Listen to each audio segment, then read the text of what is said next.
तापलेल्या माणसांना थंड केल्यानंतर ना राग शांत होतं. तसंच माझं काही झालं होतं. उन्हात फिरून ना मला खूप वैतागली. नमस्कार मंडळी, मी प्रिया. चला तर मग नवीन असं ब्लॉगमध्ये तुमचं स्वागत आहे. गाडीचा प्रवास करणं सोपं आहे हो, पण जो प्रवास करतो ना त्यालाच माहीत असतं गाडीत फिरणं काय असतं ते.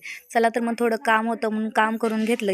प्रवास करून करून थकला. आता इथं थोडं काम होतं तर ते काम झालेलं आहे. तर आता म्हटलं खूप ऊन पडलंय, उन्हात फिरून फिरून तर वैताग आलाय, तर थोडं थंड व्हायचं म्हटलं.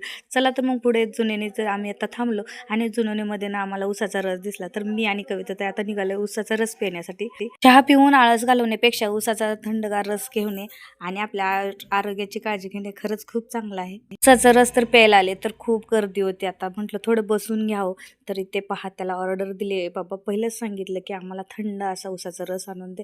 तर इथे पहा त्या मुलाने असं 5-7 ग्लास असं उसाचा रस. तर माझा हिरो असा पाहतच राहिला होता. त्याला तर काय खायचं नसतं, प्यायचं नसतं, पण फक्त बघायचं असतं ते काय काय करतात आणि काय काय नाही. ते तुम्हाला आवडतं का उसाचा रस प्यायला ते कमेंटमध्ये नक्की सांगा. उन्हातून फिरून आल्यानंतर ना आपल्या शरीराला थोडंसं गार करण्यासाठी एकदा नाही तर दोनदा पिले. चला तर या तुम्ही पण रस प्यायला. चॅनलवर नवीन असाल तर नक्की सबस्क्राईब करा पहिल्यांदा. व्हिडिओ आवडला असेल तर नक्की एक लाईक करा. चलो बाय, पुन्हा भेटू नेक्स्ट